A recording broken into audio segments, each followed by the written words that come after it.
Hi, everyone, and welcome to our October RELO Andes webinar. I'm so glad you're here.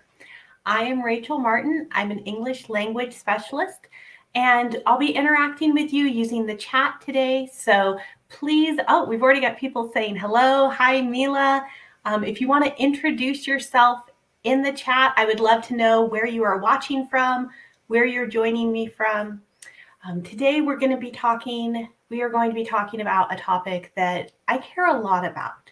We are going to be talking about how to plan for students who have special needs, some of the ways that we can make our English classes, and right now we're going to talk about our distance English classes, how we can make these more accessible for students with special needs and for all of our students.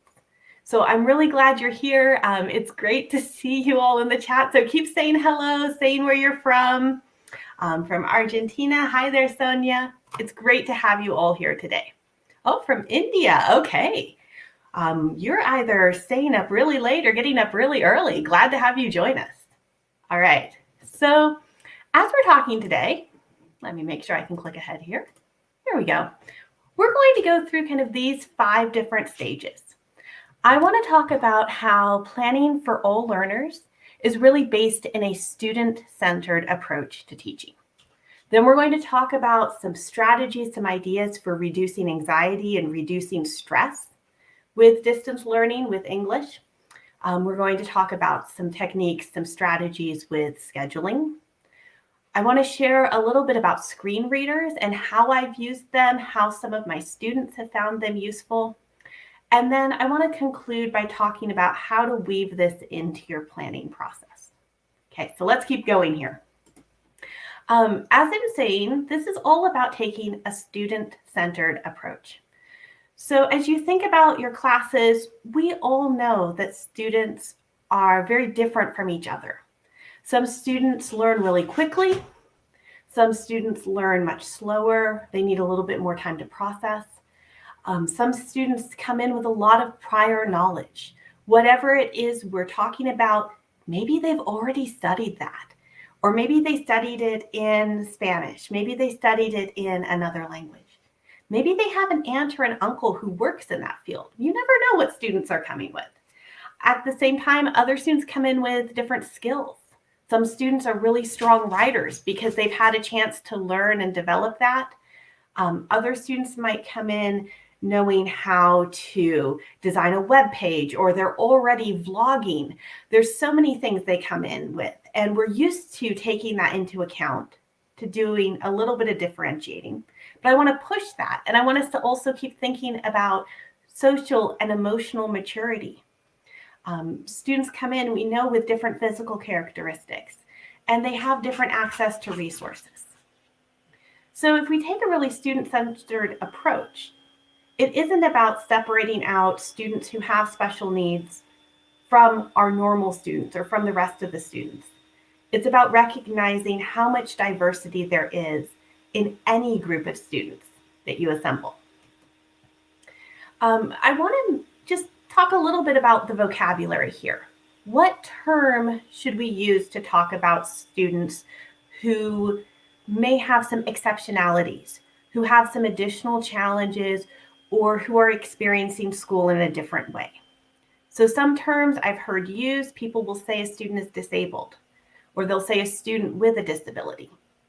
The term handicapped is still thrown around sometimes. Occasionally you'll hear special needs student or a student with special needs. So first thing I want to point out is I always like to start with the word student. And this isn't just a trick of language, but in English, whatever I put first is going to get a little bit more emphasis. So if I say a student with a disability, I'm focusing on the fact that they are a student first. If I say a student with special needs, I want to focus on the fact that they are a student. They're in my class. I am responsible for helping them learn. So I would always start with a term that leads with student. I want to recognize them as that. And then I would choose the term student with special needs. So again, I'm starting with student. So this is the primary way that I am identifying this person. They are my student. I am their teacher. And then I need to take their special needs, their additional circumstances into consideration as I'm planning. So students with special needs, this is a very broad category. This can include physical challenges, emotional and social challenges, cognitive and learning challenges. So I just want to share some examples of what can fall into each of the categories so that we aren't thinking of just one or two things that students might be facing. But again, I want us to recognize and really think about the diversity of students who we have the chance to reach as English teachers. So the physical challenges often are the most obvious ones that people think of when they're planning accommodations or they're planning some modifications to a class. Emotional and social challenges, there can be such a spectrum of those, including anxiety and depression. I know a lot of our students are struggling with that right now. I think a lot of people in general are. And being aware of that and being aware that some students may have had those challenges before lockdown, before the pandemic, before the added stress of this year. It helps me have a lot of empathy, and it's something I keep in mind, a perspective as I'm designing things. And of course, we have cognitive and learning challenges, very specific things related to reading or adding or processing. Any of these can come into play in a language class. I want to put this out here because I want to say it loudly and completely for everyone who's listening, us as teachers, policymakers, anyone who's listening. Students deserve full accommodations and access to services so that they can have the best education possible. I strongly believe in an inclusive model. We don't want to be looking at this from a deficit approach. We want to help every student succeed. And I know you do too. That's why you're here doing professional development. This is why you're taking your own time to grow. I just want to add this in here though, because some of the things we're going to talk about today are not full accommodations, but they're the best that we can do right now. If you're like me, you're probably an English teacher, not a special education specialist. So hopefully maybe you have the opportunity to work alongside someone who specializes in these issues, maybe someone in the field of psychology or physical therapy, occupational therapy. So we're acknowledging that we're doing the best we can and always wanting to advocate for our students to have more. It's also, I think, really important to acknowledge that language classes can be especially hard for a student who has special needs, because sometimes languages can mask another problem, or a low performance in a language class can be assumed to be the result of a learning challenge. It can get really messy trying to sort out where the challenges are coming from. So anytime you can work with an expert in this way, I really do recommend that. But I don't want to make this about what we can't do or what should be happening, but that is beyond any of our control. I want to make this as personal as we can. So I'd like you to take a moment and picture a student who you have taught, who you either knew had a special need, or looking back, you suspect maybe there was something else at play there. So as I'm giving this presentation today, as I'm talking to you about this, there's 2 or 3 students that I have in mind who I have taught. And I'm dedicating this presentation to them. And I hope you can kind of do the same thing. Choose 1 or 2 people who you have met, who you know, that you can dedicate this to so it isn't abstract. Of course, it will help all your future students, but let's put a face on this. So the 3 main strategies that I would like to talk about today are ways that we can reduce stress in the classroom, ways that we can schedule and help our students master their scheduling, and then the use of screen readers. So let's talk about stress first of all. If you watched last month's RELO Andy's webinar, which you can go back and watch if you're joining us on Facebook Live, or if you're on YouTube. All the old webinars are archived there, so you can go back and watch them. But last month, we talked about stress and burnout as it affects teachers. But we know our students are under quite a bit of stress too. So I would love to hear from you in the chat. What are some ways that you are already thinking about this? How do you reduce stress for your students? Maybe kind of lower that anxiety that they might have toward learning English or toward distance learning this year. So I would love to hear some of your best ideas here. If you want to type those in the comments, we can highlight a few of them as I share with you some of my ideas as well. Many of these strategies that we're going to talk to involve metacognition. Now, metacognition, it's one of those words that I think gets thrown around a lot because it is so helpful. Metacognition is really about thinking about your thinking. So you're going to notice as I talk about some of these strategies to reduce stress and some of these strategies related to scheduling, in order to implement them, in order to do them, students are going to need to think about their experience. They're going to have to kind of step back and think about what's going on. So metacognition, you're going to see this as a theme kind of weaving through for students, for parents, and for us as teachers when you're self-reflecting, when you're thinking about what's working and what isn't working. All right, so keep sharing in the chat if you can there. I'd like to hear some of your strategies, but let's talk about how to reduce stress and anxiety. And let's just start by saying this isn't an extra when it comes to language teaching. This is, as I promised, very relevant for everyone, because people who are under stress do not learn languages as effectively. The principle that we often talk about in ELT in the pedagogical theories is the affective filter.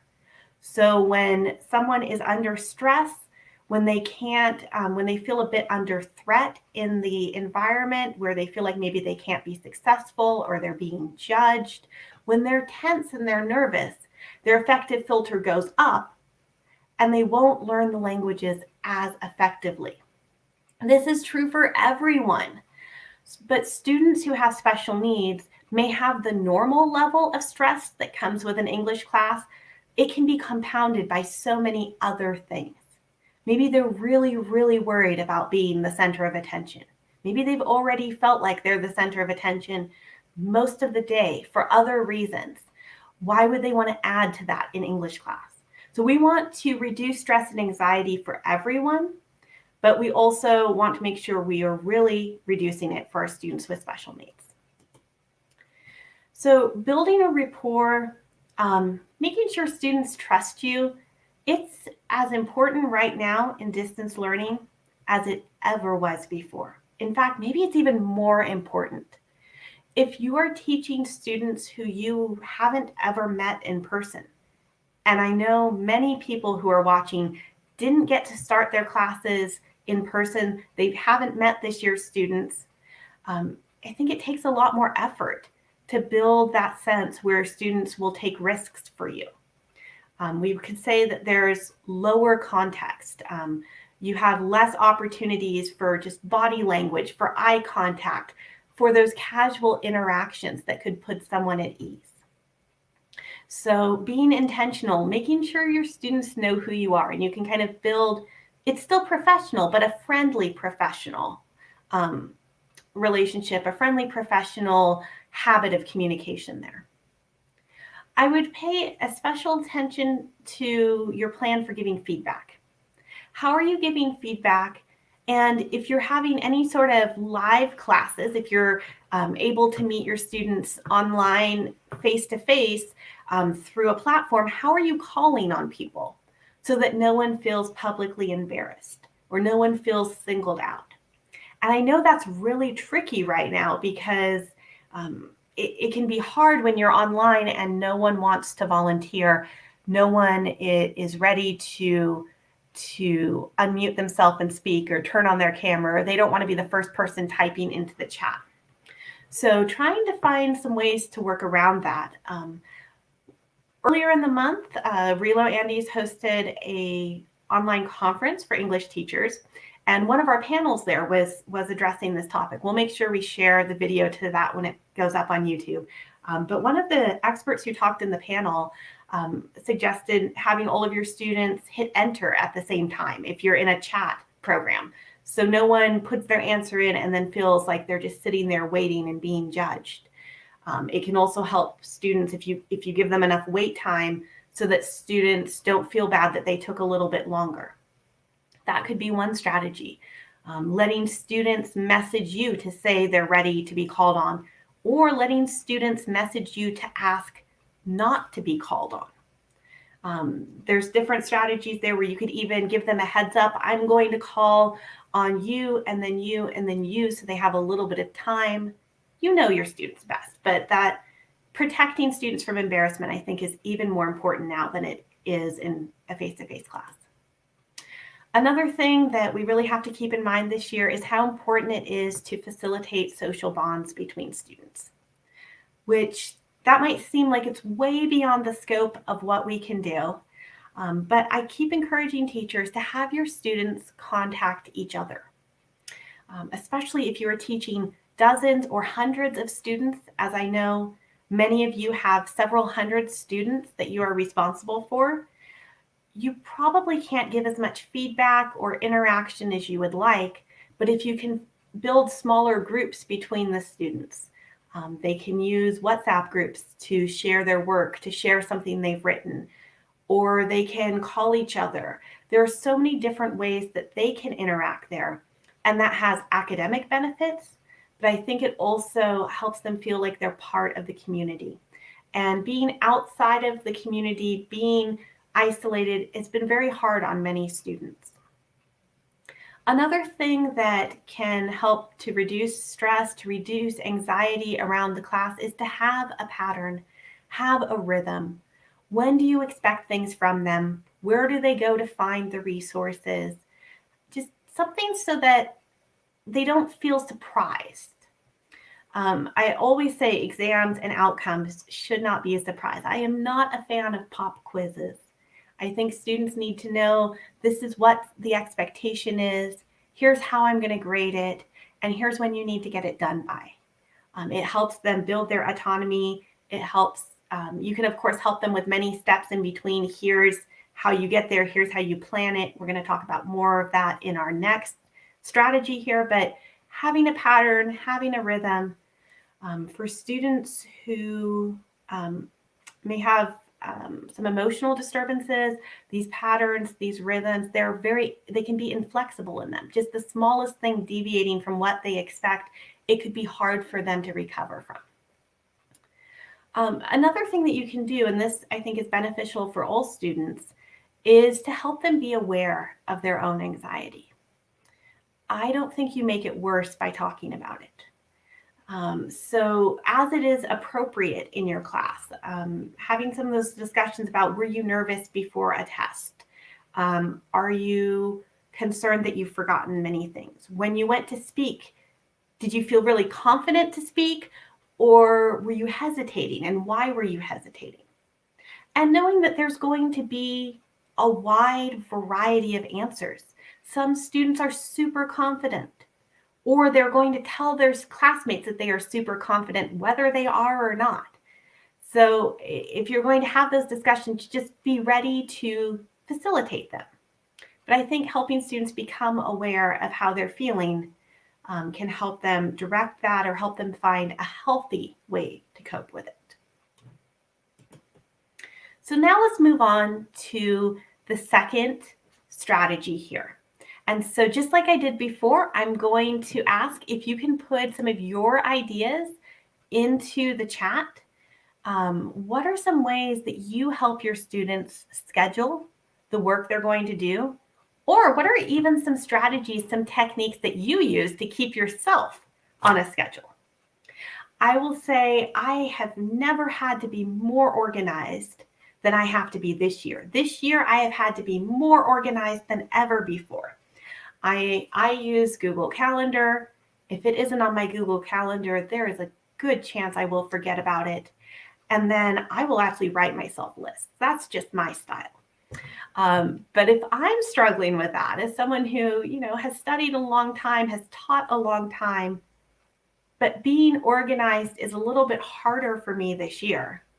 Oh, I imagine for my students who are still learning how to organize and prioritize their studying, they've got some extra challenges there.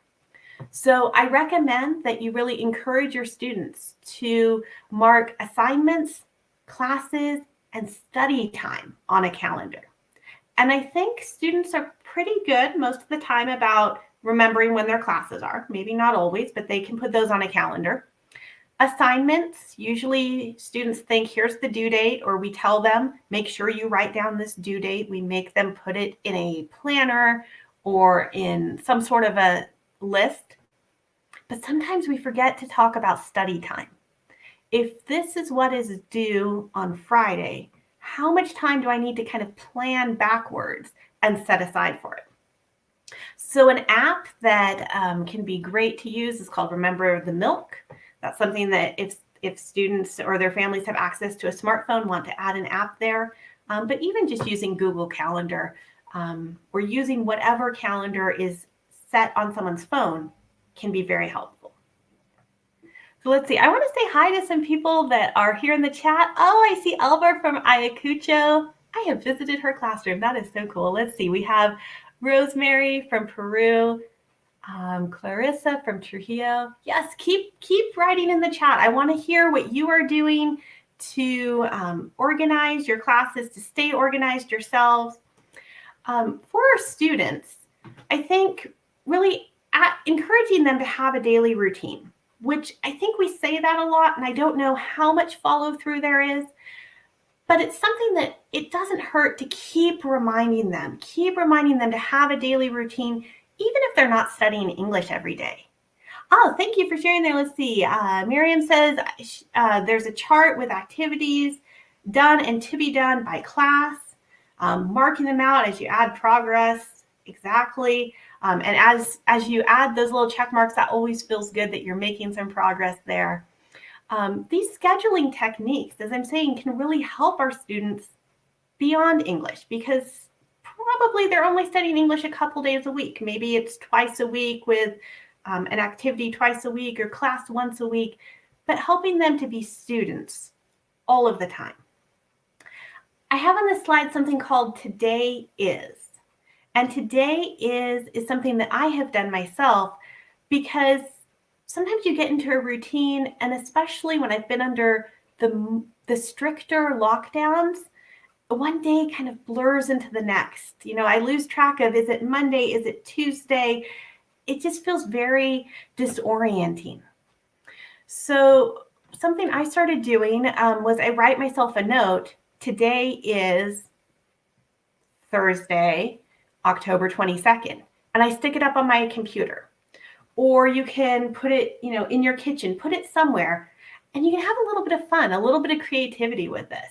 You draw some flowers, you draw some snowflakes. I had snow this last week. Whew. Or encourage your students to make a little bit of digital art. If they're doing this in English, they're practicing their days of the week. They're just writing Today Is. It's very simple, but I think it's something that keeps you grounded in the moment. Helps you establish a routine, maybe a kind of a ritual, but you also see progress as you go forward. And progress can be so hard for our students to recognize. Now, I've talked a lot about scheduling using Google Calendar or using a different app, using whatever is built into the phone, but so many students are sharing devices. We know this. That's the same phone that's going to work with a parent, that their siblings are using. I think talking about this with students, and if you're in direct contact with their parents, can also help. Can you help them negotiate with their siblings or their parents for a schedule? Can you send them a really simple tool, just a PDF of a calendar, and encourage them to talk to their brother and sister and mark it on there? This is their reality. This is what everyone's dealing with. So I think it's useful to acknowledge it and help students talk about what they need. help them advocate for themselves. I have this I need to do on Friday. I need to use the phone twice in the week before then. What is a good time? Working that out. Those are linguistic skills. Being able to negotiate, being able to talk about your needs. And of course, depending on the age of your students, you might be in direct contact with their parents. Especially with students with special needs, I think they really benefit if their parents can be a part of that discussion in setting that schedule and giving them a sense of regularity. I love what I saw here in the chat. I see that Edison sends reminders via WhatsApp, and that is great if you are able to be that extra reminder in there too. And then also, I think we're trying to do two things there. We can provide some reminders, and I mean, I put on my calendar when I need to send the reminders, but then we also really want students to internalize this process, students and their families to get used to building a schedule and being organized and being able to take that responsibility, but getting there step by step. Another thing that I think is related to scheduling is really helping students understand how they study best. So I always like to give this example. My husband and I, we've both done a lot of studying in our lives. We have been fairly successful students. We have master's degrees, and we have opposite needs in terms of studying. When he needs to study, when he needed to study and write a paper or really focus, he needs silence, absolute silence. For me, I can't study if there's silence. I have been known to turn on the radio or a television, put it next to where I am writing a paper because I need the noise. And those are just personal differences. Now, help students discover, do they need quiet? Do they need loud? Do they have a favorite place to study? Even how do they take notes in a way that makes sense for them? Now, students might have an initial favorite way to do this, but do they know if it's the best way for them to do it? So I always encourage my students to kind of experiment. We aren't a science class, but we can definitely use a little bit of scientific method style experimenting. Have your students say, this is how I'm going to study this week, or this is where I'm going to study this week. This is when I'm going to study this week. Test it, try it, and then lead a little bit of metacognition. Notice, how did this work? Okay, try something a little bit different next week. And now let's notice, how does this work? Which one worked better? Is there another way that you can study? There's so many things students can discover about their own learning. And I think this is a year where they're having to discover that, but we can help facilitate that process.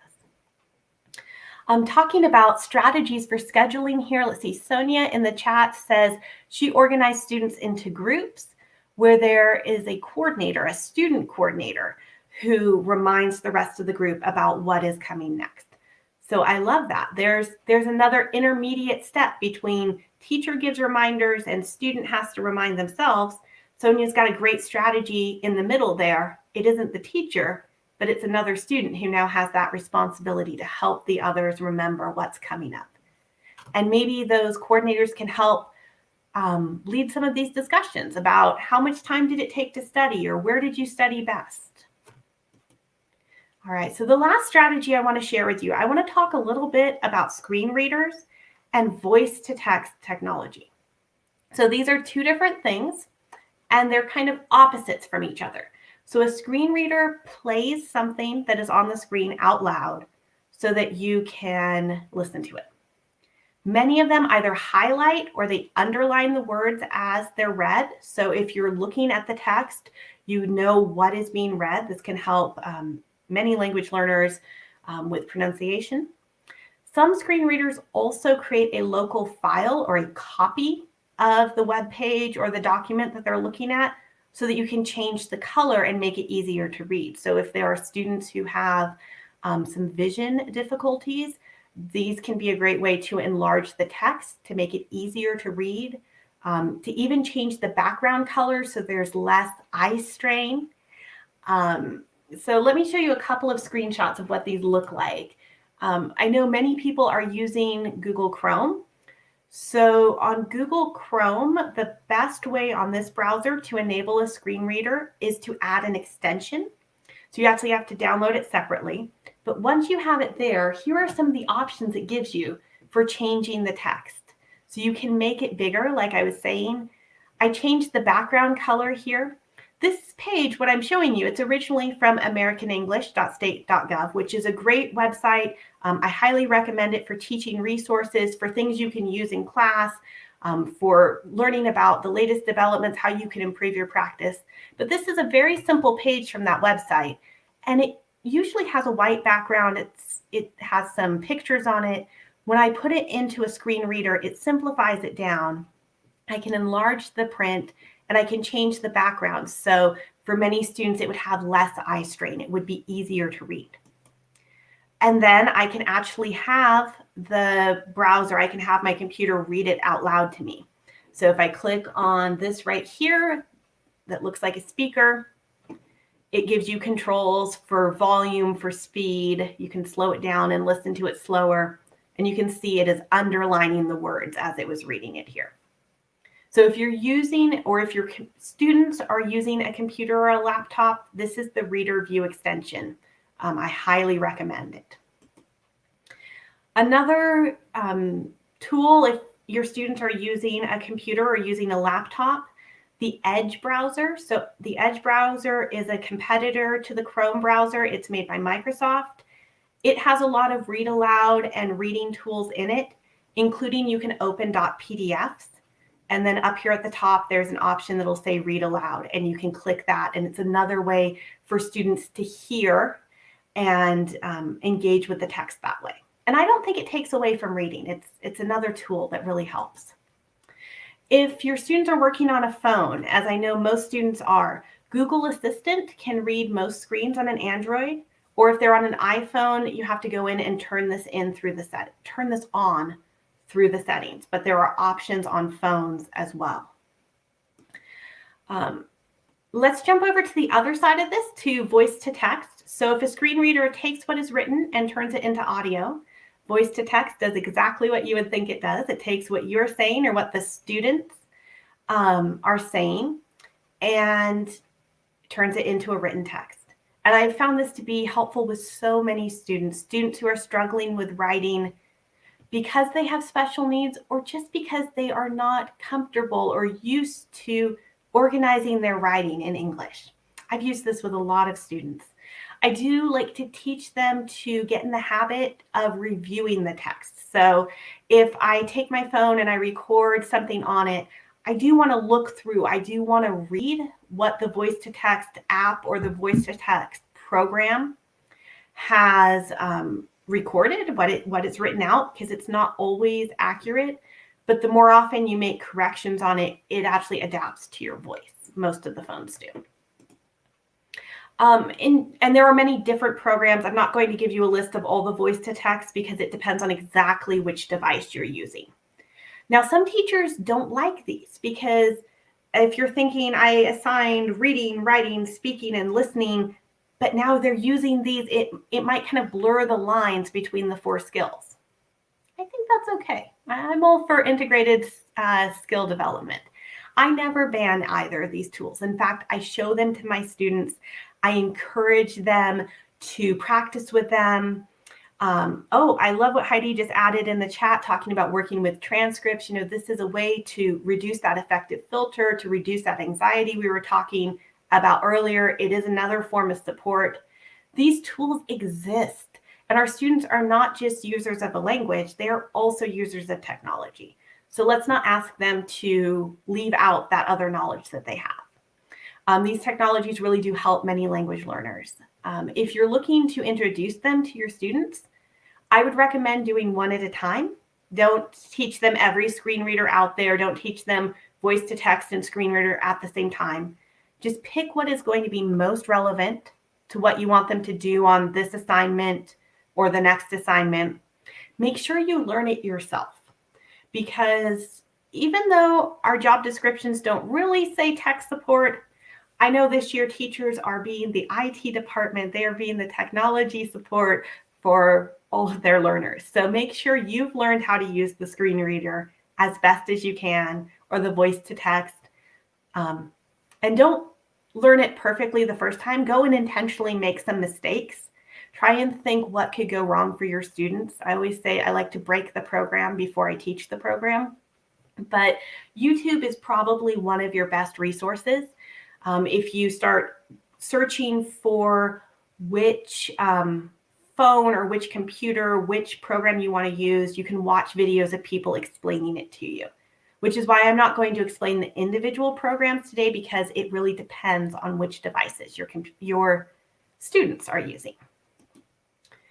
So as we're just about getting close to wrapping up here, I just want to highlight our 3 strategies today.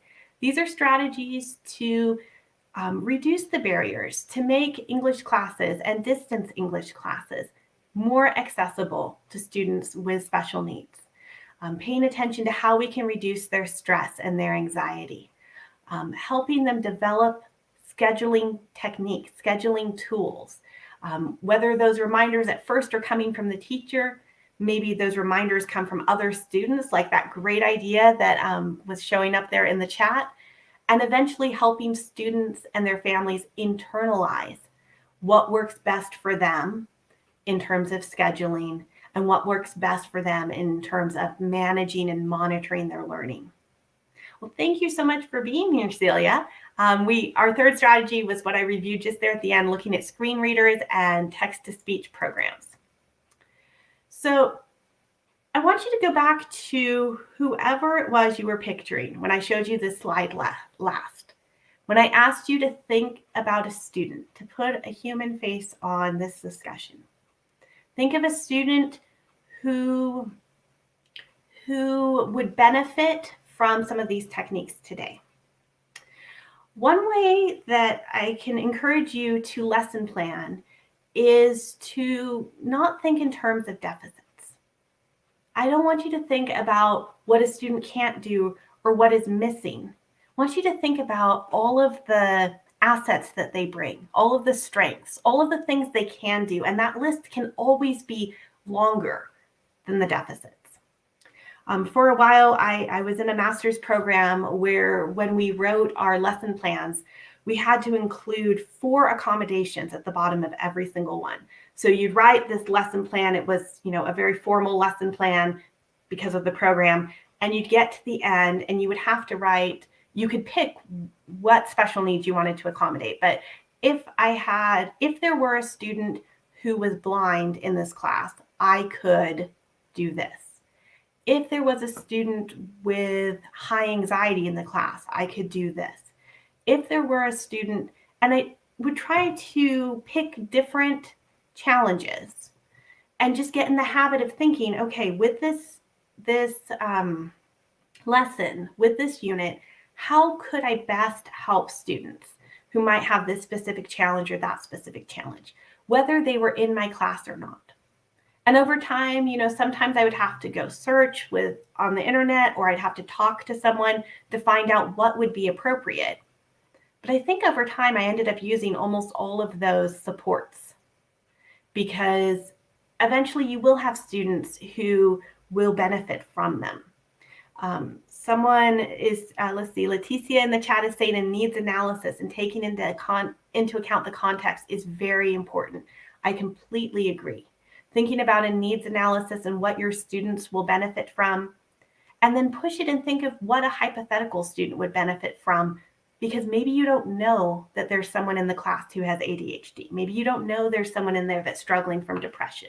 So if you can think of as many of these as possible, eventually it'll become just part of your lesson planning. It'll become a way to self-reflect on your own practice and really improve it for all your students, not just the students who might fall in one category or in another.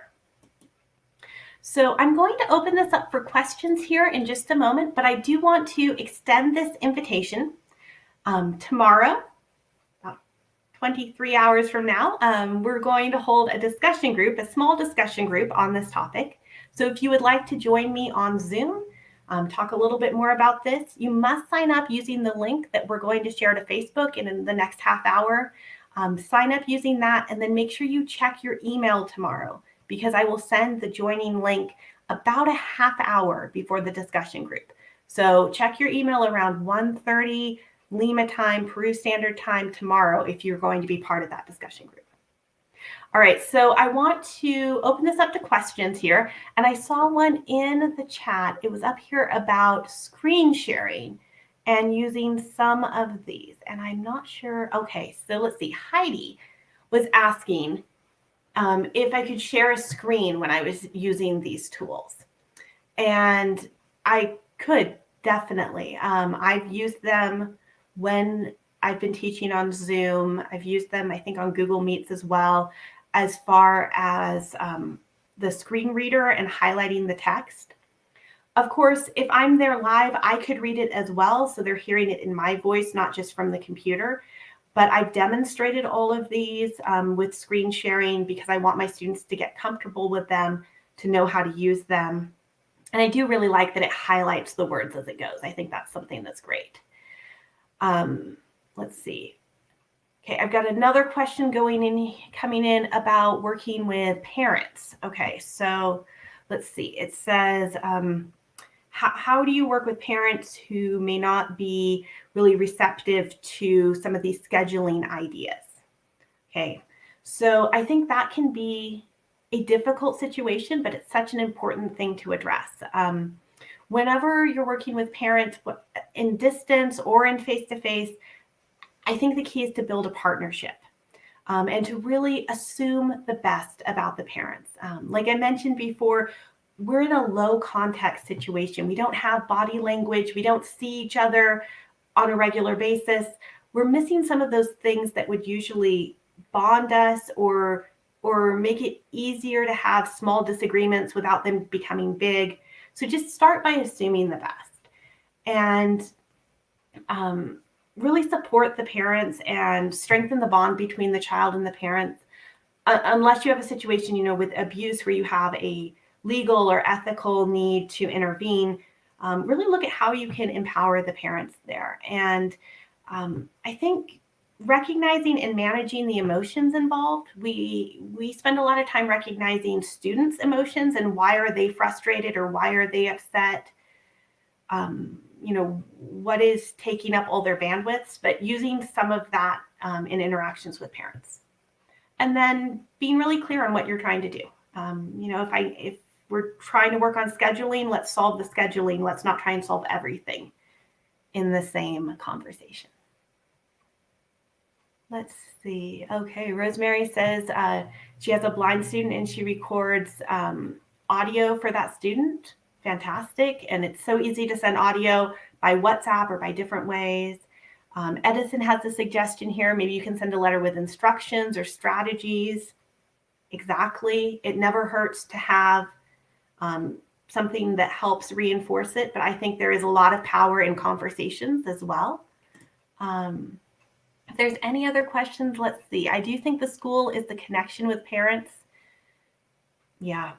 And right now, I think there's a lot of different ways that connection is happening. Some teachers I talk to know the parents of their students, and some of them they haven't seen them or they've had very little contact. And I think that can be a little challenging, because if you're talking to the students and always trying to help them, but then the students need to negotiate with their parents and ask their parents for permission, if there's a way to widen that and make sure the parents know you're on their team and you're working together. See, Rosemary says she has a different kind of parents with different reactions. I think we have to recognize for parents, there's so many emotions. This has not been an easy year for them. For parents whose students may have special needs, perhaps there could be some frustration there because the students aren't getting the same help that they were before. Or some parents may still need to grieve.